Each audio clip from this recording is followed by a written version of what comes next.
Igen, ma már rengeteg hang kering a levegőben. Ez is az. Megosztott gondolatok, megosztott tér. Nem is akarunk többet, mert egy jó beszélgetés önmagában is elég. Hát, ha együtt találunk rá elveszett darabokra, amik egymásban élnek tovább.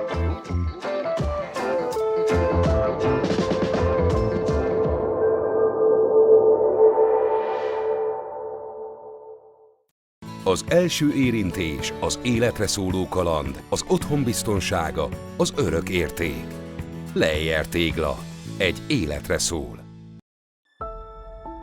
Klein Dávid, Magyarország egyik legismertebb magashegyi expedíciós hegymászója. 1975-ben született, és már 13 évesen megérintette a szikla, de ami akkor kezdődött, hamar életformává vált. Egy évvel később már alapfokú sziklamászó vizsgát tett, tudását pedig az Egyesült Államokban, a Magas-Tátrában és az Alpokban mélyítette tovább. Lépésről lépésre tanulta meg azt, amit nem lehet könyvből. Hogyan kell dönteni ott, ahol csak egyszer lehet dönteni. Magashegyi expedíciós pályafutása 1998-ban indult, az első magyar Hindukusz expedícióval. Kezdetektől a tiszta stílus híve, oxigénpalack nélkül önállóan vállalja a hegyek kockázatát. Ennek jegyében a 2000-es évek elején 3-8 ezeres csúcsot is megmászott, megalapozva azt az utat, amelyen azóta is halad. 2016-ban az Annapurna csúcsán állt, első magyarként, a világ egyik legveszélyesebb 8000-esén. A Mount Everest sem maradt kérdés nélkül. 2007-ben 8600, 2014-ben pedig 8700 méterig jutott oxigén nélkül, ami ebben a stílusban magyar rekord. Expedíciói során hosszú éveken át mászott együtt Várkonyi Szilárddal és Suhajda Szilárddal, akivel a sikeres K2 expedíció is összeköti, legutóbb pedig Nagy Mártonnal a Dhaulagiri oldalán. 2003-ban filozófiai szakra iratkozott az ELTE BTK-n, később PhD hallgatóként is dolgozott. Gyakran él egyszerű nomád körülmények között, mert hisz abban, hogy a hegyekben tanult letisztultság a mindennapokban is iránytű lehet. Könyvkiadói munkája és beszélgetései során rendszeresen foglalkozik a hegymászás, a döntések és a felelősség kérdéseivel. Teljesítményét számos szakmai díj ismeri el. Számára a hegy nem csupán cél, hanem egy tükör, amelyben önmagát és döntéseit látja. Amikor híradásokat vagy fotót látunk róla, akkor az van aláírva általában, hogy hegymászó. És hogy mit is jelent az, hogy hegymászó, és hogy mi van ebben még, amit mi eddig nem is tudtunk, megpróbáljuk ezt most kibontani ezen a beszélgetésen. A mai vendégem Klein Dávid hegymászó, akit nagyon sok szeretettel köszöntök, és köszönöm, hogy elfogadta a meghívásomat. Köszönöm szépen a meghívást. És ha már bevezetőbe ez a hegymászó szó így előkerült, nem olyan régen ezen így elkezdtem gondolkozni, hogy tulajdonképpen én hegymászó lennék, akkor én hogy fogalmaznám meg, hogy tulajdonképpen nekem mi a dolgom. Mert ha azt mondom, hogy sírásó, akkor az úgy világos, mert akkor az egy olyan behatározott feladat. De a hegymászás egy annyira sokrétű és annyira sok szinten értelmezhető feladat, hogy tedd meg, hogy ezt kibontod nekem ezt a szót, amit persze mindenki ért. Igen. Még egyszer köszönöm szépen a meghívást. Én nekem egyébként nincsen nagyon erős küldetéstudatom, de az utóbbi években kialakult bennem néhány ilyen, nem is tudom, dolog, amit szívesen elmondok a közönségnek. De hívnak művelődési házakba, iskolákba, ide-oda, és akkor az egyik ilyen célom az az, hogy egy picit jobban megmagyarázzam ezt, hogy mi a csuda ez a hegymászás. És amikor azt mondod, hogy hegymászó, akkor valami olyasmit mondasz, mintha azt mondanád, hogy korcsolyázó.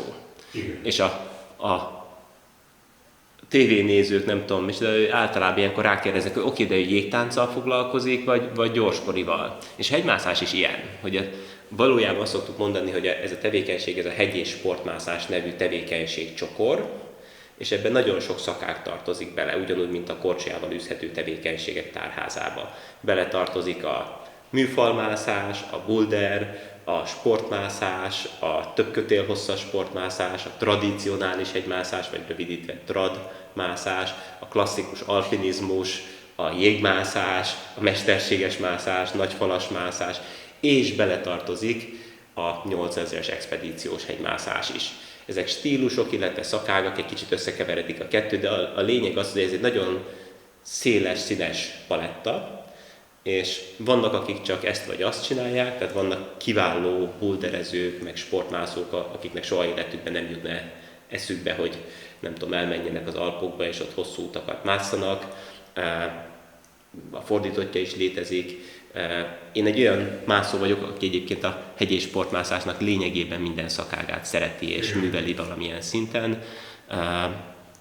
Úgyhogy ezért nehéz megmagyarázni, hogy mi a hegymászó feladata, mert a sziklamászónak nem az a feladata, hogy feljusson a nagy csúcsra, hanem hogy mit tudom én, azt a 15-20-25 méteres rövid szakaszt teljesítse. De az olyan bonyolult, ott a mozdulatok olyan nehezek, hogy hűha.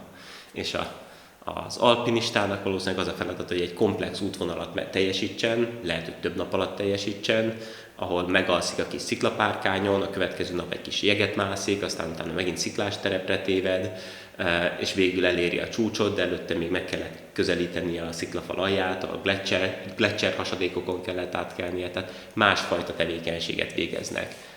Igen, de szerintem, ha ezt a objektívet még jobban kiszélesítjük, és nem a sport szakmai részét közelítjük csak meg, hanem ennek a belső világát, akkor engem ami ebbe igazából érdekel az, hogy azon túlmenően, hogy tényleg milyen nagy terület, hogy ezt lássuk, és azokban valamennyire igazodjunk, az az, hogy ha te meg akarnád fogalmazni, akkor te azt mondanád, hogy a hegymászónak az a feladat, hogy fölmászol a hegyre? Mert én ebbe nem vagyok már annyira biztos. Ugye a hegymászás, ez bizonyos értelemben szerintem ilyen érett sport, ha egyáltalán sport, ez is egy érdekes kérdés. Én szeretem benne ezt a bizonytalanságot. Biztos, hogy egy sporttevékenységre épül, de bizonyos értelemben több szerintem, mint a hagyományos sportok, és bizonyos értelemben kevesebb. Tehát az igazi alpinizmus nem lehet ugyanúgy sporttá varázsolni, mert A napon ilyen körülmények uralkodnak a hegyen, B napon amolyan körülmények, tehát nem lehet teljesen objektíve összehasonlítani a teljesítményeket. Ha ma megmászod azt a bizonyos útvonalat a magas Tátrába, az nem ugyanolyan nehéz, mint hogyha holnap másznád meg. Mindegy, a hagyományos sportokra jellemző teljesen összehasonlíthatók, még hogyha egy picit erősebb a szél, már akkor se fogadjuk el azt a futó eredményt ugyanolyannak. Oké, mi a feladata? Persze, az biztos, hogy mondjuk hegyet azért meg kell mászni ahhoz, hogy hegymászó legyen. De amikor már mondjuk túl vagy azon, hogy meghatározó teljesítményeket, meghatározó teljesítményeket teljesítettél és meghatározó hegyeket megmásztál, akkor ennek szerintem egy idő után átfordul valahol a jelentősége, és már nem biztos, hogy a legfontosabb cél, hogy fölérjél, hogy ezt te hogy látod. Értem, hogy hova akarod kifutatni, még az elején még a céllal egy kicsit, mert valójában nem válaszoltam a hosszú bevezető miatt, nem válaszoltam a kérdésedre, hogy mi a célja. Az egyik fontos dolog a hegymászásban, hogy felelős vagyok azért, hogy én definiáljam azt, hogy mi a célom. A rúdugró nem felel ezért, a futó nem felel ezért, az úszó nem felel ezért. Mi hegymászók egy kicsit felelősek vagyunk azért is, hogy milyen stílusban mozgunk, hogy definiáljuk a célt, és hogy kommunikálunk. Mit értesz alatt, hogy felelős? Hogy te határozod meg? Én határozom meg. Tehát én határozom meg a peremfeltételeket is, a megszorításokat. Használok oxigént, vagy nem használok oxigént? Használok magas hegyi teherhordót, vagy nem használok? Ezen az útvonalon megyek a csúcs felé, vagy amazon az útvonalon? Miközben megyek, oké-e, hogyha mondjuk a szögekre ráfogok, ráhúzok, vagy nem oké? Ezek mind-mind fontos önkorlátozások. A rúdugrásban nem önkorlátozások vannak, hanem hogyha szabályok, így van, egy külső szabályrendszer. Itt a szabályrendszert is én fogalmazom meg, és ez a szabályrendszer ez nem csak ez tulajdonképpen azt jelenti, hogy én fölnőtt érett hegymászóként definiálom azt, hogy mi a célom. Az a célom, hogy felmenjek a csúcsra. Talán az a cél, hogy felmenjek a csúcsra és le is jöjjek onnan. Talán már közelebb van. az a célom, hogy fölmenjek a csúcsra, le is jöjjek onnan, és közben bizonyos szabályokat, bizonyos magam által kreált piros vonalakat ne lépjek át. Ez már közelebb van a dologhoz, és ezek lehetnek etikai jellegű piros vonalak, mondjuk a segítségnyújtásra vonatkozó, nem is tudom, szabályok, hogy nem megyek el más mellett, miközben az én álmomat hajkurászom, hanem segítséget nyújtok. Lehetnek a környezetemre vonatkozó szabályok, hogy a szemetemet lehozom. De ez egy nagyon intenzív időszak az ember életében, mert ugyebár van valami időszak, és akkor ennek vannak ilyen hangsúlyos, aláhúzott intenzív időszakai, amikor gyorsabban élsz. Tehát ott szerintem, és nekem ilyen szavak jutnak eszembe még, hogy azért egy ilyen hegymászás az intenzív időszakokban, nevezzük így, tanulás, önismeret, felfedezés, és mondjuk nehogy Isten, jól is érzem magamat, bár ebben nem vagyok mindig biztos, de lehet, hogy attól érzed jól magadat, mert nem érzed jól magadat, tehát, hogy ebben nagyon el lehet veszni ebben a gondolat rengetegben, de tényleg nagyon izgalmas, hogy te x éve űzöd ezt a hivatást, és valahonnan eljutottál valahova. És az elején, mint az autóversenyző, meg a vitorlázó, meg a extrém sportoló kitűz célokat, de amikor azt eléri, akkor jön rá, hogy lehet, hogy nem is ez volt a cél. Vagy lehet, hogy ez csak egy lépcsőfok, hiába mondjuk most másztam meg a legmagasabb csúcsot az egész életemben, hogy ebben az egész folyamatban lehet, hogy az csak egy stáció, hogy te most ebben szerinted hol tartasz? Mennyi van mögötted, mennyi van előtted? És térben, és hogy ez egy ív, akkor ív, ez egy ív? Az biztos, hogy ennek van egy pályaíve, mint mindenkinek, nem tudom. Hogy hol tartok benne, ez egy tulajdonképpen kényes, erős kérdés nekem, mert időközben megöregedtem, most már 51 éves vagyok, és objektíven nézve azért valószínű, hogy a kötélhosszaim javát már megmásztam. De ugyanakkor nagyon érzem azt is, hogy vannak még nagyon erős álmaim, céljaim. Talán a hegymászónál ez a felnőtté válás, ez ott kezdődik, amikor felismeri, hogy minden újabb megmászott út után nem kevesebb célja lesz, hanem több célja lesz. És és elismeri, hogy még azokat a hegyeket, még azokat az útvonalakat se fogja teljesíteni, megmászni, amiket egyébként meg tud mászni. Tehát ha ezt meg tudtam mászni, akkor azt is meg tudom mászni talán. És ha azt meg tudtam mászni, akkor újabb, és ez egyre inkább szétágazik, és belátod, hogy ez nem arról szól, hogy az összeset megcsináld, vagy az összeset kipipáld, nem ilyen piros zászlócskákat kell szurkálni oda-haza a térképbe, hanem ez egy élményközpontú teljesítmény, ahol te átélsz valami erős dolgot. Érdekes, hogy te azt mondtad, hogy ez egy gyorsabb időszak, amikor hegyen vagyok. Igen, hogy ott... Egyáltalán nem mondod, hogy gyorsabb, sőt, sok tekintetben sokkal lassabb. Fizikailag igen, csak a... Mentálisan is. Mentálisan egy lassabb, nagyon sok időszaka az expedíciónak, az nagyon lassú. Tehát akkor 10 napig ülsz az alaptáborba, és várod, hogy a havazás elálljon, és aztán miután elállt a havazás, a hó leülepedjen, és lecsúszson a hegyről. Igen, de lehet, hogy én fogalmaztam meg rosszul. De az intenzívben egyetértek. Amit meg akar, tehát hogy tulajdonképpen a te életed során vannak ezek a kiemelt időszakok, amit te nagyon meg akarsz élni, inkább így hogy nagyon meg akarod élni, és hihetetlenül ki vagy élezve egy csomó dologra, aztán ennek vége lesz, mert lejössz a hegyről remélhetőleg. Tehát, és akkor annak vége van, és visszajön amiket egy nagyon érdekes kérdés, mert szeretnék erről beszélni, visszajössz a hétköznapokba, hogy annak a sok hatása az hogy működik, és ott milyen érdekes lehet ebből a világból visszakerülni minden szempontból egy másik világban. Hogy intenzív. Tehát, hogy igen. Ezt nagyon jól látod szerintem. Ez tényleg egy intenzívebb időszak az életemnek. Nagyon mások az örömeim, nagyon mások a félelmeim, nagyon más az egész világ. Tehát, hogy mit tudom én, nincs bennem az a szorongás, hogy be kell menni az önkormányzathoz, és olyan nagyon kis pontnak érzem magam, és nem értem a rendszert, nem tudom micsoda. Ugyanakkor nem tudom bedugni a konnektorba a töltőmet, és nincs térerő, ami egy jó dolog.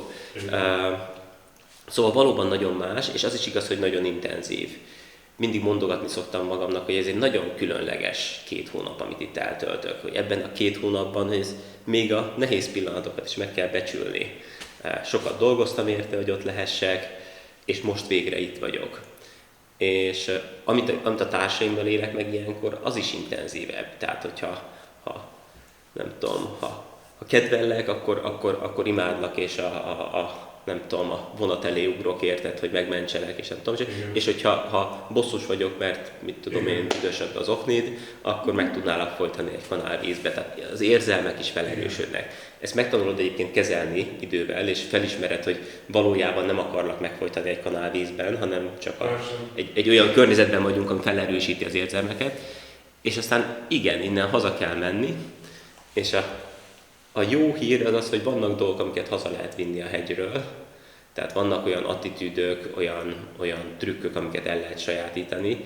Én 2 dolgot szoktam megfigyelni. Egyrészt, amikor lejövök a hegyről, akkor valamivel élesebben, pregnánsabban, világosabban szoktam fogalmazni, mert ezt várja el a hegy, hogy nagyon, nagyon világos, egyértelmű legyen. Digitálisabban? Igen. Tehát, és a másik, hogy egy picit érzékenyebb vagyok, amikor lejövök a hegyről. Jobban oda tudok figyelni másokra, nyitottabb vagyok, mert ezt is elvárja a hegy. Azt is elvárja a hegy, hogy figyelj a saját belső rezdüléseidre, figyelj a mászótársad felől érkező inputokra, és hogy figyelj magára a hegyre.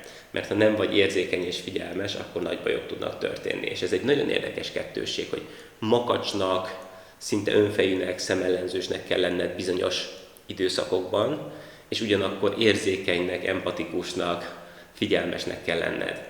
Az egyiket vagy a másikat külön-külön megvalósítani is nagy truváj lenne, de hogy a kettőt egyszerre valósítsd meg, és tudd, hogy mikor melyik attitűdöt kell levenni a polcról, na az aztán igazán izgalmas feladat. Nagyon-nagyon sok olyan dolgot hirtelen már említettél, amit meg szeretnék kérdezni, de még mielőtt erre rátérnénk,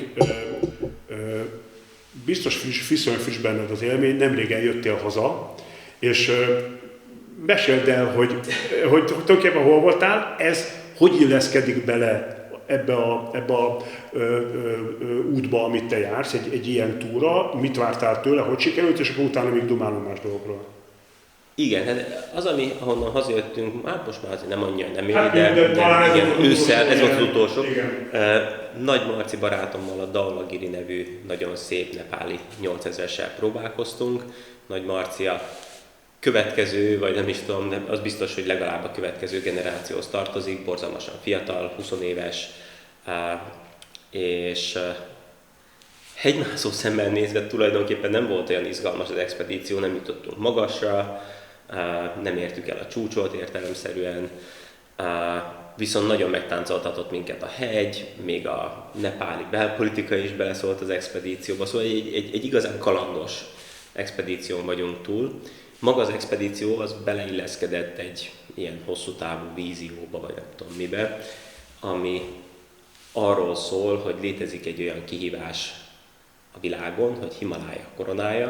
A Himalája koronája az egy puccos kifejezés a 14-8000-esre, ami található ezen a szép bolygón. 14-8000-es csúcs található a bolygónkon, és ha valaki vagy valakik teljesítik ennek a 14-nek a megmászását, azt szoktuk a Himalája koronájának nevezni.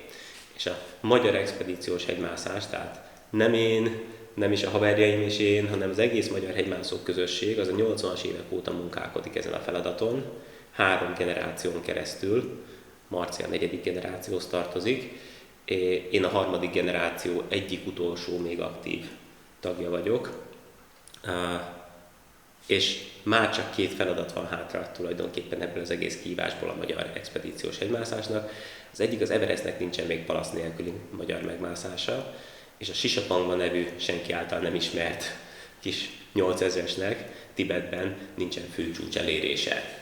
Közben most felértékelődtek ezbe a feladaton? Bizonyos értelemben felértékelődtek, én nem azért mászom, hogy rekordokat teljesítsek, stb., de azért hozzátartozok ehhez a közösséghez, ebből a közösségből nőttem ki, és azt szeretném, hogyha a következő években valahogy megvalósulna ennek a dolognak a befejezése, ennek a Himalája koronája sztorinak a befejezése, és szép dolognak tartanám, hogyha ez a következő generációval karöltve valósulna meg, hogyha ők lehetőséget kapnának, hogyha lenne egyfajta folytonosság, ugyanúgy, hogy én is a mestereimtől sokat tanultam, az előző generációtól sokat tanultam, különösen aláhúzom a Várkonyi László nevét, aki nekem nagyon jó barátom volt, és egyébként bizonyos értelemben mesteremnek is tekintem.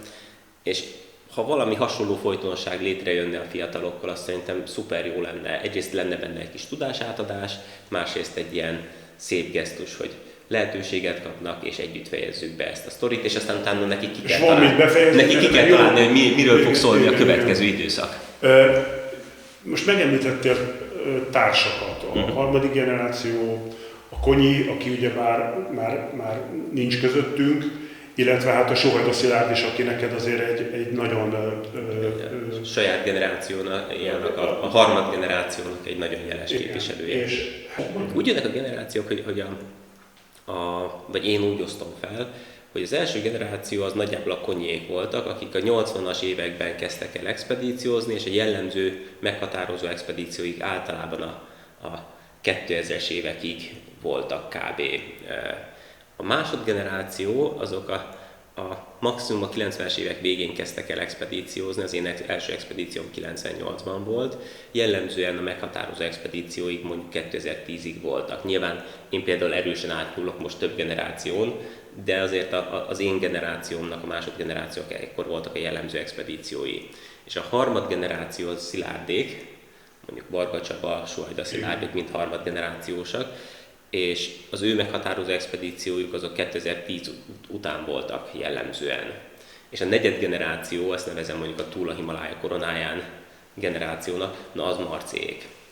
És hogyha mondjuk azt vizsgáljuk, hogy a társ, hogy állsz ehhez a gondolathoz, ehhez a fogalmaz, hogy társ, egyedül, ketten, csapatban, neked ez az életedben hogyan alakult ahhoz képest, ahogy te ezt korábban gondoltad, és miért?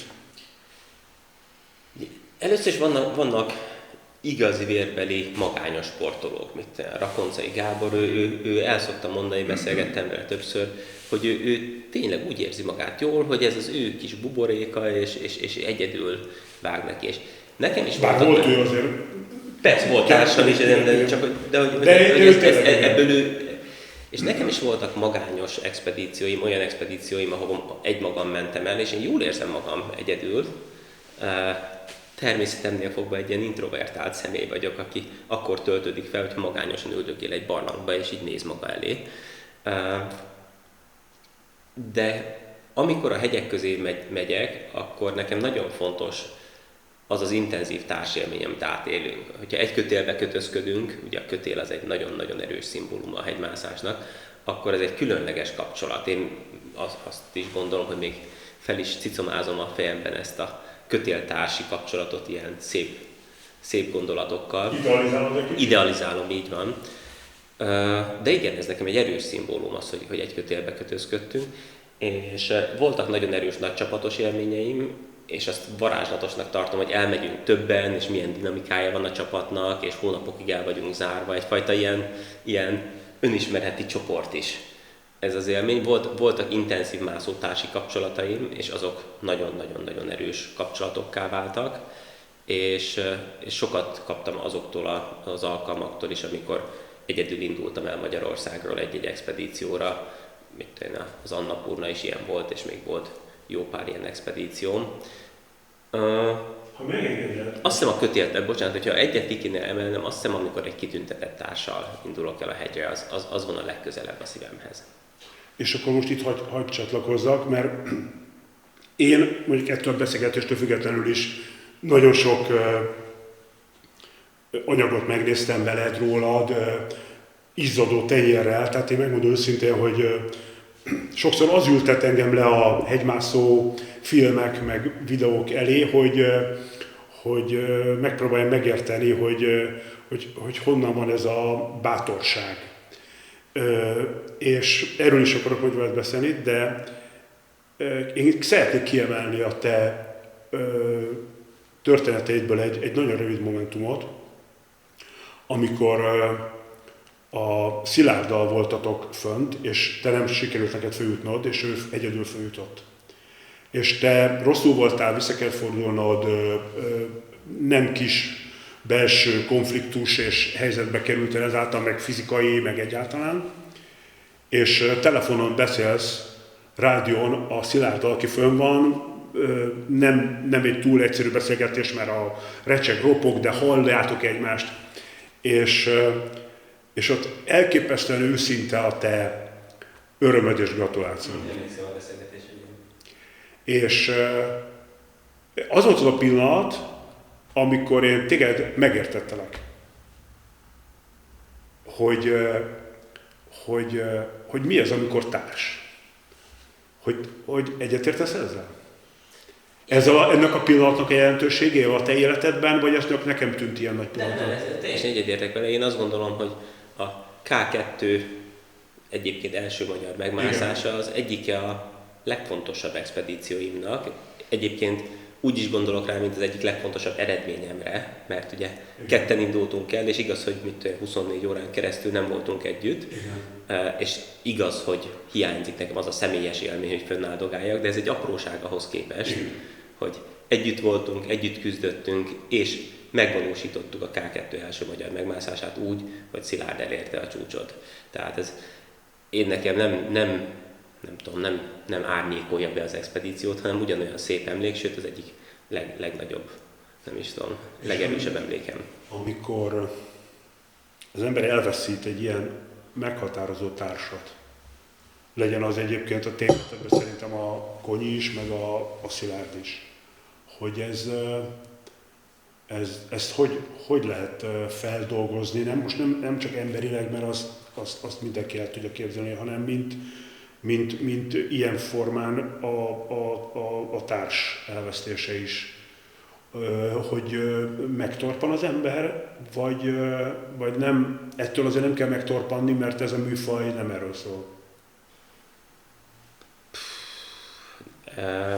Nincs rá recept először is, tehát nem tudok adni valami, nem tudom, okos receptet arra, hogy kell feldolgozni valakinek az elvesztését. Azt tudom, hogy mind a kettő nagyon erősen hatott rám, és azt is tudom mondani, hogy egyik esetben sem gondolkoztam el azon komolyan, hogy ne folytatnám magát a hegymászást, illetve az expedíciós hegymászást. Tehát például, és akkor itt bejött már az a szó, hogy mondtad, és én is behozom a félelemet, hogy a hegymászásban egy megkerülhetetlen fogalom az, hogy félelem. De megtanul az ember jól félni? Igen. Igen. Ugye a félelem az egy nagyon informatív dolog. A feladat nem az, hogy ne félj, hanem az, hogy a félelem ne csökkentse a cselekvőképességedet, hanem még ráadásul informáljon és még valami pluszt adjon. Tudom, hogyha így félek, akkor azért a testhelyzetemet kell módosítani, ha meg amúgy félek, akkor valami hosszabb távú, átfogóbb dolog. De ennyire lehet mondani látható elemekre a félelmet? A félelmet tud informálni, hogyha nem tudom, ilyen jellegű félelmem van, akkor valószínűleg tudatosan perspektívát kell váltanom. Lehet, hogy szűkítenem kell a perspektívát, mondjuk itt én állok az Everest északi oldalán, a Kolostornál, és ránézek az Everest, ez egy megmászhatatlan dolog. De az alaptáborból tudom, hogy tudok eljutni az egyes táborba, és az egyesből tudom, hogy a kettesből tudok eljutni, a kettesből a hármasba, és onnan a csúcsra. Tehát lehet, hogy szűkítenem kell a perspektívámat. Aztán mit tudom én, ott vagyok a sziklafalon, és azt érzem, hogy egy másfajta félelem kezd el eluralkodni rajtam, és akkor tudom, ez azt jelenti, hogy tágítanom kell a perspektívámat. Kicsit kinyitom, és ott van egy jó lehetőség köztes elhelyezése, arra felé pedig tovább tudok mozogni, hogyha inkább úgy döntök, hogy nem helyezek el köztest, és akkor feljutok a következő álláshelyre. Tehát a félelem egy informatív dologgá tud válni. Ezt te mikor tanultad meg? Folyamatosan tanulod. De már az első komolyabb expedíciódnál ezt te már tudatosan tudtad kezelni, vagy rájöttél, hogy hoppá, ezzel foglalkoznom kell, mert bajba kerülhetek, és 10 éves koromtól kezdve, amikor elkezdtem sziklamászással foglalkozni a 80-as évek derekán, nagyon sokszor éltem át különböző fajta félelmeket. Kis aggodalmat, ilyesmit. Szorongani nem szoktam. Tehát az az érzésem, hogy ez nem az én világom, olyan nincsen. Tehát sokkal többször mindig otthon érzem magam a hegyek között. Az igaz, hogy szorongani máshol szoktam, tehát mondjuk elmegyek, megint csak nem tudom miért az önkormányzatot emlegetem mindig, de elmegyek oda ügyeket intézni, akkor át tudom élni ezt az érzést. De a hegyek között az, hogy most jön a félelem, most jön a nem tudom, alapvetően olyan jól, magabiztosan szoktam érezni. Persze megtáncoltat egy-egy döntés, amikor súlyos döntést kell hozni, hogy ma induljunk el, vagy holnap, hogy nem ugye induljunk el. Így van. Az meg tud táncoltatni, de ez is egy otthonos folyamat számomra. Tudom, hogy milyen stációi vannak, tudom, hogy lehet optimálisan beszélni ilyenkor a mászótársammal, hogy odafigyeljek rá, hogy világosan elmondjam, hogy én mit érzek, mit gondolok, odafigyeljek arra, amit ő gondol és érez, és aztán utána egy jó döntési folyamat kerekedjen ki ebből. Tehát ez egy nagyon otthonos világ számomra. Ehhez egy nagyon nagy tudatosság kell. Tehát, hogy nem bele sodródni az eseményekbe, hanem nagyon sok szegmest kontrollálni kell. Ezek szerint olyat is, amire nem feltétlenül gondol az ember, hogy például a félelmet is ennyire kontrollálni és irányítani lehet, és nem hagyni eluralkodni rajta. Mindent, amit lehet, azt érdemes megpróbálni kontrollálni, és mindent, amit nem lehet a hegyek között, és ez egy sokkal nagyobb halmaz, azt nem érdemes megpróbálni kontrollálni, mert az elfecsérelt energia és fölösleges frusztráció. Tehát, és tudni kell, hogy melyik. Jó, de akkor ezek szerint úgy fejezted be mondat, hogy tudni kell, még abban is van egy tudatosság, hogy na jó, ezen nem pörgök, ezt nem próbálom kontrollálni, mert ez nem az a szegmens. De a te karrieredben, eddigi karrieredben volt olyan, akár több is, amikor úgy érezted, hogy elveszítetted a kontrollt, és hogy most nem az események, nem a hegy, hanem saját magad miatt kerültél valamilyen olyan helyzetbe, amit elkerülhettél volna? Hát nem hibáról beszélek. Azt hittem, hogy erről beszélsz, mert arra könnyű lenne a válasz. Természetesen rengeteget hibáztam. Mert természetesen rengeteget hibáztam. Igen, de az elejét úgy kezdtük a beszélgetésnek, és ha oda visszakanyarodok, hogy te határozod meg a játékszabályokat, akkor nincs hiba. Én inkább azt mondom, hogy... Az hiba, hogyha megszeged a saját játékszabályokat például. És egy hosszú karrier során tudok mondani arra is példát. Tehát minden, amit mondok, hogy ezt így... Azért mondjál egyet, ami úgy benned maradt, és úgy bosszant, hogy rahat életben, akkor azt nem úgy csinálom. Nem tűpontos, egyértelmű szabályszegés volt, de emlékszem például, hogy 16-ban, amikor az Annapurnán voltunk, akkor volt egy spontán mászótársam, az azt jelenti, hogy a hegyen találkoztunk, kiderült, hogy hasonló a ritmusunk, és aztán társakká váltunk, és az egész expedíció során együtt mozogtunk, Jost Kobus, egy német fiatal srác, és amikor a csúcsmászás előkészületeit végeztük az alaptáborban, gondolkoztunk rajta, milyen felszerelés, hány óra, stb., akkor egy csomó mondatot mondtunk azzal kapcsolatban, hogy hány órakor kéne a csúcson lenni, de mindig kínosan ügyeltünk rá, hogy olyasmiket mondjuk, hogy tanácsos lenne 13:00-ra felérni. Hogy végül is nem mondjuk ki azt, hogy megállapodok, mert akkor azt be kell tartani. Ezt utólag visszapörgettem magamba, és rengeteg mondat szólt arra, hogy mikor kéne a csúcson lenni, de mindegyik mondat nagyon-nagyon óvatosan volt megfogalmazva, hogy legyen benne egy kis mozgásterem saját magamban. Tehát kicsit felmentettétek magatokat a szabály követésre. 13-15 körül voltunk a csúcson, tehát ez tulajdonképpen jól sült el, mert föl is mentünk, meg le is jöttünk, de hogy benne volt az a fajta ügyeskedés, hogy... De ez rutin volt már? Ez ilyen rutin? És ezt nem feltétlenül mintának mondom, ezt a kis csúsztatást, amit belecsempésztünk a protokollba. Valószínűleg ez abból ered, hogy 14-ben eléggé megégettem a kezemet, amikor nagyon szigorú szabályt határoztam meg saját magamnak, és 8700 méteren, miközben egyre gyorsabban mozogtam, és nagyon jól éreztem magam, a saját szabályom következtében visszafordultam 150 vertikális méterrel a csúcs alatt. Ha tovább megyek, akkor nem tudom, fél órával, 1 órával, másfél órával, de nem sokkal túlléptem volna a saját magamnak meghatározott vörös vonalon. És ez az emlék, ez valószínűleg erős volt bennem 16-ban, és akkor nem akartam újból elkövetni ezt a hibát. Nagyon örülök, hogy 14-ben elkezdtem használni egy protokollt, de a protokoll nem volt jó. Tehát volt benne erény, az, hogy protokollárisan viselkedtem, de ezen még csiszolni kellett volna. Teljesen oké vagyok vele. Ebben volt egy ilyen protokoll önvédelem, hogy tehát volt egy visszatartás. Meg akartam, igen. Még nem éreztem úgy, hogy ki tudnék találni olyasmit, ami ennél rugalmasabb, ennél dinamikusabb, több benne az eldöntési pont, és ezért inkább azt választottuk Josttal, hogy így arról beszélgetünk, hogy mikor lenne tanácsos, de nem tettünk ennyire egyértelmű eldöntési pontot a képletbe. Hogyha mondjuk két kis manust ide felrakok, az egyik az ideális hegymászó, a másik meg te. Én sejtem egyébként a választ most, hogy kibontunk egy-két dolgot, és személyesen is mesélsz, és az egyéniséged így élőbe jobban átjön. Van olyan, hogy ideális hegymászó, és ha van, akkor,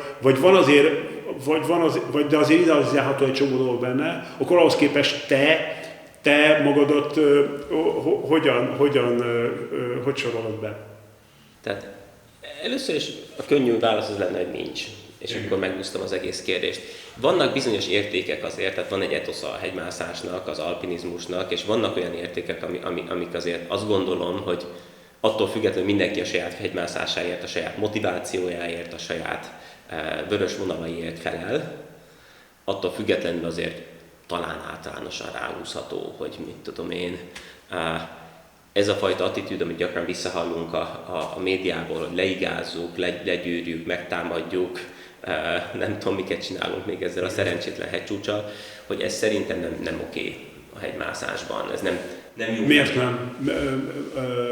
Mert egyrészt nem igaz, másrészt eltakarja a hegymászást. Nem igaz, mert valójában nem hódítók vagyunk, és ez egy csomó rossz viselkedést kinyitna. Hódító az oké, hogyha eldobálja a hadianyagot a harctéren, de inkább vendégek vagyunk, és a vendég nem oké, hogyha eldobálja a taknyos zsebkendőjét a nappaliban. Tehát te érzel egy tiszteletlenséget ebben a hegy felé ebben? Másrészt meg eltakarja, mert hogyha arról beszélünk, hogy hódítunk, meg nem tudom micsoda, akkor nehéz megmutatni, hogy egyébként valójában így néz ki a hegymászás.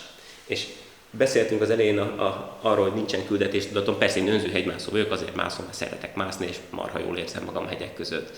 De az egyik, amit mondani akarok, ez a hegy és sportmászás összetett dolog, és a másik, amit mondani akarok, hogy ez a heroizálás, ez nem oké.